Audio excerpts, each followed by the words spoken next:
Hello everyone. So this is lecture 13 for of electricity chapter class 10. Okay. So basic information इस videos के बारे में कि this is for board, जो कि मैं हर वीडियो के स्टार्टिंग बताता हूँ. This is board NTSC olympiad. Since ये ओलंपियाड भी इससे अपने को कवर करना है, तो हम लोग कुछ टॉपिक क्लास 12 के भी लेंगे. ऑलराइट. तो अगर कि जो बच्चा पहली बार देख रहा हो तो ये ना लगे कि हम लोग पता नहीं क्या एक्स्ट्रा पढ़ रहे हैं. और एट द एंड हम देखेंगे कि जो एच वर्मा की बुक है कॉन्सेप्ट ऑफ फिजिक्स, उससे ठीक ठाक क्वेश्चन हम लोग कर पा रहे हैं ना. अराउंड 40 to 50% प्रॉब्लम हम कर सकते हैं जब हमारा चैप्टर कंप्लीट हो जाए तो. ठीक है. तो अभी तक हम लोगों ने रेसिस्टेंस तक पढ़ लिया, सीरीज एंड पैरेलल, उसी पे क्वेश्चन कर रहा है. तो एक और हम लोगों ने इनफाइनाइट वाला भी देख लिया था. इनफाइनाइट वाले प्रॉब्लम को कैसे डील करते हैं. व्हीट स्टोन ब्रिज वाला क्वेश्चन देखा था, बैलेंस व्हीट स्टोन ब्रिज.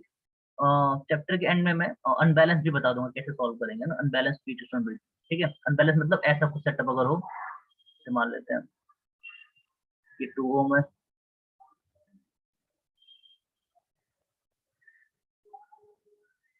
मान लेते हैं 1 ओम, 4 ओम, 1 ओम. ठीक है. मान लेते हैं 5 ओम बीच वाला ए और ये बी. अब यहाँ पे देखो 2 into 1 2 हो रहा है, ये 4 into 1 4 हो रहा है. ठीक है. तो ये बैलेंस नहीं है. जैसे मान लेते हैं यहाँ पे सपोज मान लेते हैं 3 होता. ठीक है. सी कितना कि 2 into 1 2, 4 into 3 कितना 12 हो गया. तो ये बैलेंस बीट उसमें बीज नहीं है. अब इसमें करंट जाएगा, 5 ओम में करंट जाएगा. ये वाले कुछ इस तरह क्वेश्चन कैसे करते हैं वो हम लोग आखिर में देखेंगे. मिसलेनियस टॉपिक में मैं कवर करवा दूंगा. ठीक है. इसको बाद में देखेंगे. अभी हम लोग बैलेंस देख रहे हैं. बैलेंस में क्या होता है, इन दोनों का प्रोडक्ट इज इक्वल टू इन दोनों का प्रोडक्ट. तो बीच वाला रेसिस्टेंस जो वो बेकार हो जाता है. फिलहाल हम लोग वही उसी तरह क्वेश्चन देखते हैं. ठीक है. तो आगे बढ़ते हैं उसी सीरीज में. अब हम लोग देखेंगे सिमेट्री प्रॉब्लम, है ना. जब सर्किट में कोई सिमेट्री होती है तो उसको कैसे डील करते हैं, उस तरह के क्वेश्चन में आर इक्विवेलेंट कैसे फाइंड आउट करते हैं. ठीक है. तो सिमेट्री में हम लोग दो तरह की सिमेट्री पढ़ेंगे, फोल्डिंग सिमेट्री और मिरर सिमेट्री. ठीक है. क्वेश्चन के थ्रू समझते हैं कब फोल्डिंग लगाना है, कब मिरर सिमेट्री लगाना है. फोल्डिंग की क्या मतलब, मिरर की क्या मतलब है ना, मिरर सिमेट्री क्या मतलब है. जैसे क्वेश्चन है find R equivalent across A and B, ऐसा कुछ फिगर है ना. इसको सॉल्व करते हैं. ठीक है. तो देखते हैं कैसे डील करते हैं क्वेश्चन को. तो फोल्डिंग सिमेट्री कब देखेंगे हम लोग, कब क्वेश्चन में फोल्डिंग सिमेट्री होगी. देखो जब भी ऐसा कोई सेटअप हो, R equivalent across A and B, इसका मतलब क्या मतलब, बैटरी जो है ऐसे लगी हुई होगी ए और बी के क्रॉस. बी वोल्ट मान लेते हैं. यहाँ से जो भी करंट आया आई, है ना. अब जितना करंट इधर की ओर जाएगा, है ना, I1, तो सिमेट्री से हम बोल सकते हैं उतना ही करंट इधर की ओर जा रहा होगा, है ना. क्योंकि देखो अगर मैं इस लाइन को बेस बना लूं, इस लाइन को बेस बना लूं, जिसके ऊपर पूछा गया है ना, उसको बेस बना लूं, तो जैसा ऊपर है वैसा ही नीचे है. ऑलराइट. तो जैसा करंट ऊपर की ओर जाएगा बिल्कुल उतना ही करंट इधर की ओर आएगा, है ना. तो यहाँ का पोटेंशियल अगर मान लेते हैं सपोज कुछ है V1 है, तो ये कुछ ना कुछ पोटेंशियल कंज्यूम करेगा, रेजिस्टेंस है ना I into R. ठीक है. तो यहाँ का पोटेंशियल मान लेते हैं कुछ V2 हो गया.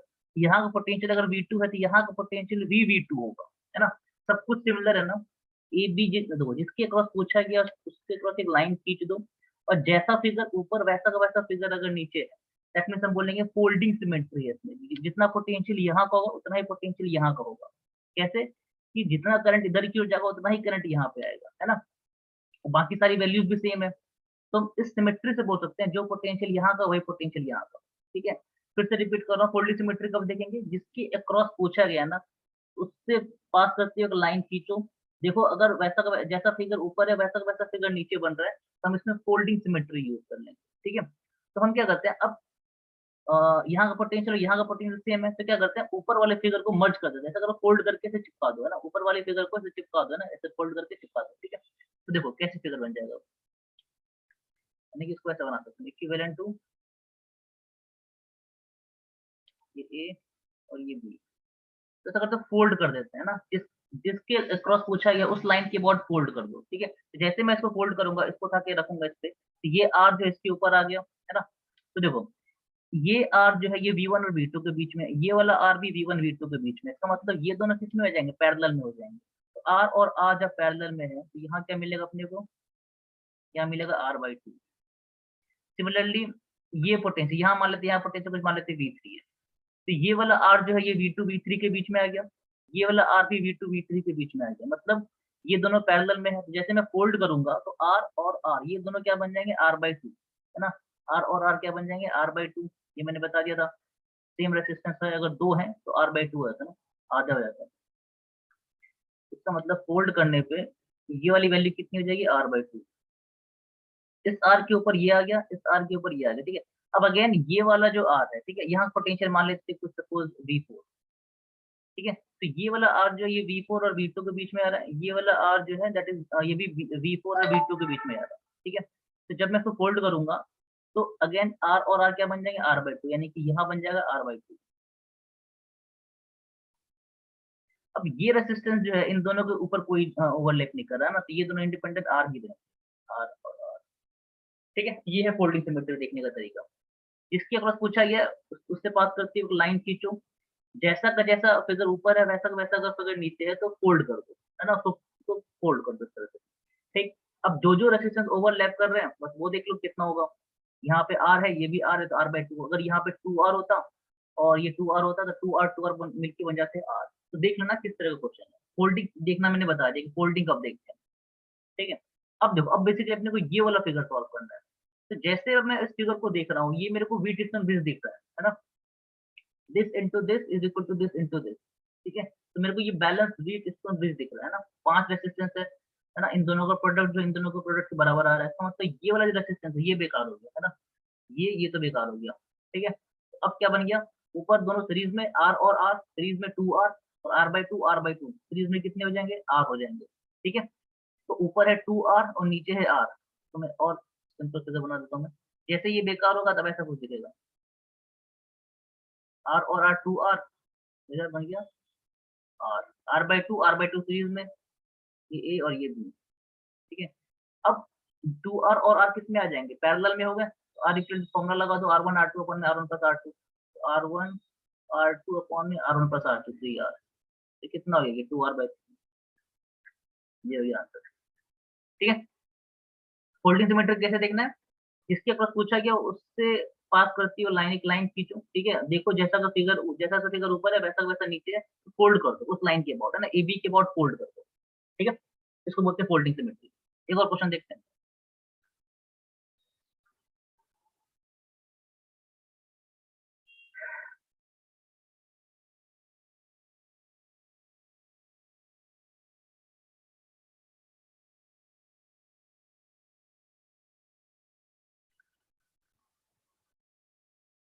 ओके, तो देखते हैं ये वाले क्वेश्चन में, है ना। इसमें भी देखो क्वेश्चन वही है, find R equivalent across A and B. यहाँ भी मुझे साफ साफ दिख रहा है, अगर मैं ए बी को बेस बना लूँ, है ना, तो जैसा फिगर ऊपर है वैसा का वैसा नीचे है, ठीक है। तो यहाँ का पोटेंशियल अगर V1 होगा तो यहाँ का पोटेंशियल भी V1 होगा। ये पोटेंशियल अगर V2 है तो यहाँ का पोटेंशियल कितना हो जाएगा, V2, राइट। ये तो कॉमन ही है, तो बोल देता हूँ कुछ भी, ठीक। तो अब क्या करेंगे, तो ये रेजिस्टेंस जो है ये किसके बीच में आ गया, ए और V1 के बीच में, ये वाला ए और V1 के बीच में है। इसका मतलब क्या हुआ, यहाँ मैंने दो बार आर लिख दिया ना, तो ये यहाँ आर आर लिख दिया, एक बार आर। इसका मतलब ये रेजिस्टेंस और ये आपस में पैरेलल में हो गए, ठीक है। उसी तरीके से ये देखो, ये वाला रेजिस्टेंस V1 और V के बीच में आ रहा है, ये वाला V1 और V के बीच में आ रहा है, ये वाला जो है दैट इज V और V2 के बीच में, ये वाला V और V2 के बीच में, है ना, मतलब सेम है। ए बी के, अगर ए बी को बेस बनाओ तो ऊपर और नीचे सेम फिगर है, तो क्या करेंगे, फोल्ड कर देंगे ना, ऐसे उठा के चिपका दो उसको, ठीक है। जैसे मैं फोल्ड करता हूँ, है ना, फोल्ड करने पे, ठीक है। इस वाले रेसिस्टेंस के ऊपर ये वाला रेसिस्टेंस आ जाएगा, तो कितना बन जाएगा, आर और आर, आर बाई टू। इसके ऊपर ये आ जाएगा तो यहाँ भी आर बाई टू हो गया, इसके ऊपर ये आ जाएगा तो आर बाई टू, इसके ऊपर ये आ जाएगा तो आर बाई टू, अगर इसके ऊपर आ जाएगा ये, तो आर और आर हो जाएंगे आर बाई टू। ये दोनों को बिल्कुल वैसे के वैसे रहेंगे, है ना, क्योंकि इसके ऊपर इन दोनों के ऊपर कोई भी रेसिस्टेंस नहीं आ रहा, ठीक है। तो फाइनल जो फिगर बनेगा वो ऐसा कुछ बनेगा।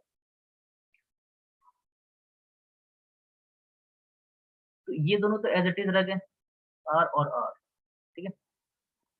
इस वाले ब्रांच को ड्रॉ कर लो, है ना। तो ये आर और ये आर बन गया आर बाई टू, ठीक है। ये आर, इसके ऊपर ये आएगा तो कितना बन जाएगा, आर बाई टू हो जाएगा, आर बाई टू, इसलिए क्योंकि आर और आर पैरेलल में कितने होते हैं, आर वन आर टू लगाओ, r one r two upon में r one plus r two, है ना, तो आर बाई टू हो जाएगा, ठीक है। उस लॉजिक से बोल रहा हूँ। सिमिलरली इसके ऊपर ये आएगा तो बन गया आर बाई टू, इस वाले रेसिस्टेंस के ऊपर ये वाला रेसिस्टेंस आएगा तो बन जाएगा R/2, R/2। अच्छा, ये भी R/2 बन जाएगा ना, R/2 है ना, इसके ऊपर ये R/2 हो गया। अब देखो इसके ऊपर ये आ जाएगा तो बन जाएगा R/2, R/2, ये B और ये A। ये हो गई फोल्डिंग सिमेट्री। अब यहाँ पे मेरे को अब वीट स्टोन जैसा कुछ दिख नहीं रहा है ना, यहाँ पे वीट स्टोन जब कुछ तो दिख नहीं रहा। पिछले वाले क्वेश्चन में वीट स्टोन ब्रिज बन गया था जैसे मैंने फोल्ड किया था। अब उसमें यूज करेंगे हम लोग मिरर सिमेट्री, ठीक है। हालांकि मिरर सिमेट्री में यहाँ भी यूज कर सकता था डायरेक्ट, तो उसको मैं इसी क्वेश्चन को मैं अलग तरीके से बता दूंगा थोड़ी देर बाद, ठीक है। फिलहाल ये देखते हैं, जैसे मैंने फोल्ड किया, फोल्ड करने में मैंने थोड़ा सिंपल सर्किट बना दिया, बट अगेन अब यहाँ पे मैं अटक गया है ना, तो यहाँ पे वी ट्यूशन बनता हुआ दिख नहीं रहा, आगे कैसे बढ़े। तो अब देखो, अब मिरर सिमेट्री क्या कहती है कि जिसके पास पूछा गया ना उसके परपेंडिकुलर एक लाइन ड्रॉ करो,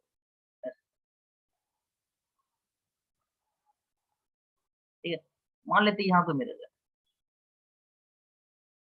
ऐसा, ठीक है। तो अगर जिसके पास पूछा गया उसके परपेंडिकुलर लाइन खींचने पे तुम्हें लेफ्ट और राइट फिगर एकदम एक जैसे दिख रहे हैं, अगर एक जैसे दिखे तो हम लोग यहाँ मिरर सिमेट्री यूज करेंगे, है ना। देखो जैसे मैं एक लाइन खींच रहा हूँ तो जैसा फिगर लेफ्ट में है वैसा का वैसा सेम राइट में दिखता है, ठीक है। इसका मतलब मैं बोल सकता हूँ कि यहाँ पे अगर मैं मिरर लगाऊं तो यहाँ पे अगर करंट मुझे I1 अगर जाता हुआ दिखे, ठीक है, तो उसकी इमेज यहाँ पे I1 दिखेगी कैसे, I1, क्योंकि सब कुछ सेम है, तो अगर I1 यहाँ से जा रहा है तो I1 ही यहाँ से निकलेगा बाहर की ओर, ठीक है। बात है समझ में। उसी तरीके से अगर इधर से I2 जा रहा है ऐसे, I2 है ना, तो यहाँ से एक मिनट को नहीं,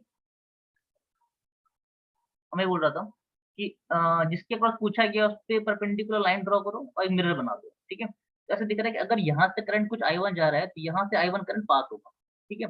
इसका मतलब क्या हुआ कि इस जंक्शन पे कोई करंट बटा हुआ ही नहीं है ना, कोई करंट बटेगा नहीं, है ना। यहाँ से करंट कुछ इसमें नहीं जाएगा, इस वाले ब्रांच में नहीं जाएगा, है ना। अगर 2 एम्पियर गया तो 2 एम्पियर वापस इधर की ओर आ जाएगा, ठीक है। तो इसका मतलब मैं इस जंक्शन को थोड़ा सा ओपन कर दूंगा, खोल दूंगा इसको, कैसे, देखो इसको मैं फिर से रीड्रॉ करता हूँ।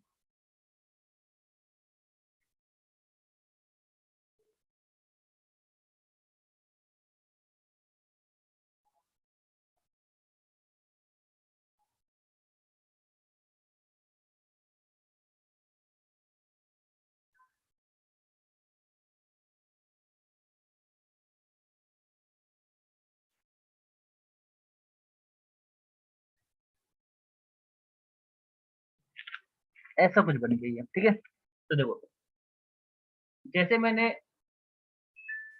सिमेट्री मतलब मिरर सिमेट्री देखी, ठीक है, तो मैं बोल सकता हूँ कि अगर यहाँ से कुछ करंट I1 गया है, यहाँ से I1 ही आएगा। इसका मतलब क्या हुआ कि यहाँ पे कुछ करंट बटा ही नहीं होगा, तो मैंने जंक्शन को ओपन कर दिया, ऐसा कुछ मान लिया ना, जंक्शन कुछ इस तरह से, ठीक है। यहाँ से अब देखो जो करंट इधर की ओर जा रहा है I1, वही करंट इधर की ओर आ रहा है I1, ठीक है। तो मिरर सिमेट्री कब लगानी है, तो जिसके क्रॉस पूछा गया है उसके परपेंडिकुलर लाइन खींचने पे अगर अपने को लेफ्ट और राइट वाला फिगर एक जैसा दिखे, हम लोग जंक्शन को खोल देते हैं, जंक्शन को ओपन कर देते हैं ना, ब्रेक कर देते हैं जंक्शन को वहां, ठीक है। बस इतना ध्यान रखना है। अब ये फिगर सिंपल है। अब देखो यहाँ पे ये R/2 और R/2 सीरीज में है तो बन जाएगा R, R/2 सीरीज में बन गया R। अब ये R और ये R/2 पैरेलल में हो जाएंगे, है ना। ये जो R है ना, और ये R/2 पैरेलल में, ठीक है। इन तीनों का नेट इन दोनों के साथ सीरीज में, ठीक है। और फिर ये सब जो है इस ऊपर वाले दोनों जो R और R2R है इन सब के साथ हो जाएगा पैरेलल में, ठीक है। तो पहले इसको सॉल्व कर लेते हैं। ये R/2 हो गया R, और ये R और ये R/2 है ना पैरेलल में है। तो इसको अगर मैं सॉल्व करूँ तो इसको सॉल्व करते हैं ना, तो ये आ जाएगा R/2 हो गया सीरीज में, तो R1 R2 अपॉन में R1 प्लस R2, 3R/2 आ गया। 2 से 2 कट गया, ये R से R कट गया, ये आ गया R/3, ठीक है। 2 से 2 कट गया, ठीक है, R/3 यानी कि इन तीनों का नेट आ गया R/3। ये R/3 इस R/2 और R/2 के साथ सीरीज में है, तो R/2 और R/2 कितना हो गया R, R और ये R/3 तो कितना हो गया 4R/3, है ना। अब ये नीचे का इसका मतलब जो ये है नीचे का टोटल, ये टोटल है 4R/3, है ना। R/2 प्लस R/2 हो गया R, और इसके साथ R/3 ऐड कर दो 4R/3। अब नीचे 4R/3 है, ऊपर है 2R, ठीक है। तो नेट कितना हो जाएगा, मैं डायरेक्ट लिख रहा हूँ आर इक्विवेलेंट, ऊपर है 2r, आर और आर 2r, तो 2r और नीचे है 4r/3, 4r/3 है ना, r1 इंटू r2 अपॉन में r1 प्लस r2, दोनों को ऐड करो तो कितना हो जाएगा, ये बेसिकली 2r प्लस 4r/3 करना है, तो सॉल्व करने पे कितना आ जाएगा, ये ऊपर आ गया 8r² बाय 3, नीचे आ जाएगा 10r/3, ऊपर चला गया ना, 3 से 3 कट गया, 4 से r कट गया, 2 से काटो तो 4r+5 है ना, कितना हो, ये हो गया आंसर। ठीक है, तो इस वाले क्वेश्चन में मैंने फोल्डिंग और मिरर दोनों का यूज किया। फिर से रिपीट कर दे रहा, फोल्डिंग में कैसे देखेंगे, जिसके पास पूछा गया उससे पास करते हुए लाइन खींचो, ऊपर और नीचे सेम फिगर बन रहा है तो फोल्ड कर दो। ठीक है, मिरर सिमेट्री कब देखेंगे, जिसके क्रॉस पूछा गया उसके परपेंडिकुलर लाइन खींचने पे अगर अपने को लेफ्ट और राइट सेम फिगर दिख रहा है तो हम उसमें मिरर सिमेट्री यूज करेंगे। ठीक है, तो अब इस क्वेश्चन में अगर मैं यहाँ पे एक लाइन खींचता हूँ ऐसे करके, तो इस वाले क्वेश्चन में मैं मिरर सिमेट्री पहले से ही यूज कर सकता हूँ। देखो जैसे मैं अगर यहाँ पे लाइन खींच रहा हूँ ना, यहाँ पे देखो ऐसे अगर लाइन खींचता हूँ मैं, ठीक है, तो मैं डायरेक्ट यहाँ पे मिरर सिमेट्री यूज कर सकता हूँ, क्योंकि जैसे मैं लाइन खींच रहा हूँ ए बी के परपेंडिकुलर, तो लेफ्ट और राइट जो है मुझे सेम दिख रहे हैं, है ना। ऐसा करते हैं, इस क्वेश्चन को डायरेक्ट मिरर सिमेट्री से यूज करते हैं। यहाँ मैंने पहले फोल्ड किया फिर मिरर सिमेट्री लगाया, अब मैं डायरेक्ट मिरर सिमेट्री लगा रहा हूँ, है ना। किसी को स्ट्राइक कर सकता है भाई बताने के बाद कि सर ये पहले से मिरर सिमेट्री दिख रही है इसमें, तो है ना, कि जिसके पास पूछा गया उसके परपेंडिकुलर लाइन ड्रॉ करने पे लेफ्ट एंड राइट मेरे को सेम दिख रहा है, तो ठीक है मिरर सिमेट्री यूज करते हैं हम लोग, है ना। उसके बाद देखते हैं सेम रिजल्ट आ रहा है।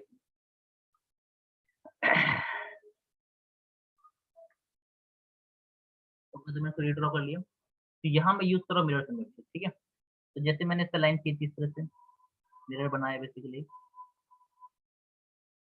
तो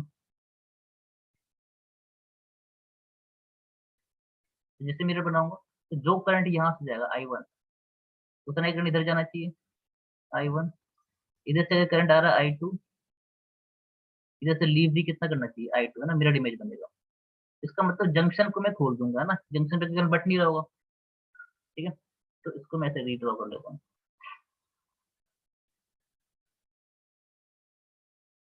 आर, ये आर,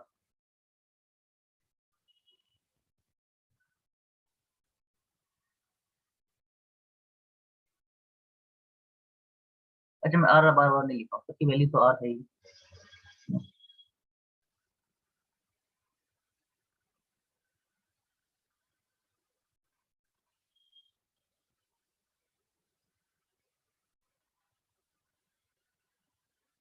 ठीक है, तो ऐसा कुछ बन जाएगा, जंक्शन को मैंने तो ओपन कर दिया।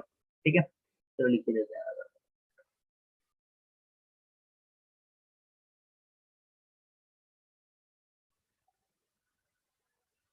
अब ये फिगर सिंपल है, इसमें आराम से दिख रहा है अपने को। ठीक है, ये आर और आर सीरीज में हो गए, इसके साथ पैरेलल में, है ना। अब इस फिगर बहुत सिंपल है, डायरेक्ट टू सॉल्व करता हूँ। ठीक, तो आर और आर कितने होगा, 2r, 2r और r हो जाएंगे पैरेलल में, तो r1 r2 अपन r1 प्लस r2 यूज करोगे तो 2r इंटू r अपॉन में 3r, तो इन तीनों का नेट बन गया 2r/3। ठीक है, इन तीनों का नेट हो गया 2r/3, मैं ये बन गया 2r/3। ठीक है, 2r/3 और r हो जाएंगे कितने, ये सीरीज में। ठीक है, तो 2r/3 प्लस 2r, है ना, 2r/3 प्लस 2r करो तो कितना हो गया, ये हो गया 8r/3। ठीक है, ऊपर है 8r/3, नीचे भी कितना हो जाएगा 8r/3। ठीक है, तो 8r/3, 8r/3 और ये जो 2r है ये तीनों हो जाएंगे पैरेलल में। ठीक है, तो आर इक्विवेलेंट का फॉर्मूला लगा दो, 1/r इक्विवेलेंट, ऊपर है 2r/3, तो 1 अपॉन में, सॉरी 8r/3 ना, ये इन तीनों का नेट है 8r/3। ठीक है, तो 1 अपॉन में 8r/3 प्लस 1 अपॉन में 2r प्लस 1 अपॉन में 8r/3, नीचे भी 8r/3 है। ठीक है, तो अब देखते हैं, इस 3 को मैं ऊपर भेज देता हूँ ना, 3 को, तो 3/8r plus 1/2r plus 3/8r, 8r 2r और 8r, तो ऐसे मुझे 8r, ये हो गया 3 प्लस 4 प्लस 3, तो कितना हो गया ये 10/8r। सही है, 1/r इक्विवेलेंट। आर इक्विवेलेंट कितना आ गया 8r/10 दैट मीन 4r/5 यहाँ से वही आ रहा है। ठीक है, तो डायरेक्ट हम लोग मिरर सिमेट्री यूज कर सकते हैं क्वेश्चन में। ठीक, तो लास्ट में मैं फाइनली रिपीट कर रहा हूँ, मिरर सिमेट्री कैसे देखते हैं, जिसके अक्रॉस पूछा गया है उसके परपेंडिकुलर लाइन ड्रॉ करो, लेफ्ट और राइट सेम फिगर दिख रहा है तो जंक्शन को ब्रेक कर दो, सीधा सीधा मिरर सिमेट्री लगा सकते हैं। फोल्डिंग सिमेट्री, जिसके अक्रॉस पूछा गया है उससे पास करते एक लाइन खींचो, ऊपर और नीचे सेम दिखे तो उस लाइन के बाद फोल्ड कर दो। ठीक है, उसके बाद देख लो कैसा फिगर बनता है ना, अगर बीट स्टोन वगैरह कुछ बने तो सीरीज पहले सिंपली लगा दो। कुछ क्वेश्चन मैंने डीपीपी में भी डाल रखे हैं, वहां पे देख लेना। ठीक है, डिस्क्रिप्शन में देख लेना, कुछ क्वेश्चंस में मिल जाएंगे सिमेट्री वाले, और इनफाइनाइट वाले क्वेश्चंस भी मिल जाएंगे। तो जितने भी क्वेश्चंस है ना सीरीज पैरेलल से रिलेटेड, मतलब आर इक्विवेलेंट वाले क्वेश्चन वो कर लो ना, डीपीपी से आर इक्विवेलेंट वाले क्वेश्चन जितने भी है वो देख लो। सर्किट थ्योरी जो है ना, जिसमें कि हर ब्रांच में करंट निकालना, वो हम लोग आगे के लेक्चर में देखेंगे। ऑलराइट, तो ये क्लास नोट में डिस्क्रिप्शन में डाल दूंगा और डीपीपी में डाल दूंगा। तो डीपीपी में तुम्हें सीरीज और पैरेलल बस देख लो, और अभी हम लोगों ने पावर नहीं पढ़ा और वोल्ट मीटर मीटर वगैरह कुछ भी नहीं पढ़ा, तो वो छोड़ सकते हो। ठीक है, मिलते हैं फिर हम लोग अगले क्लास में। थैंक यू, डिस्कशन जरूर चेक कर लेना। चलो बाय।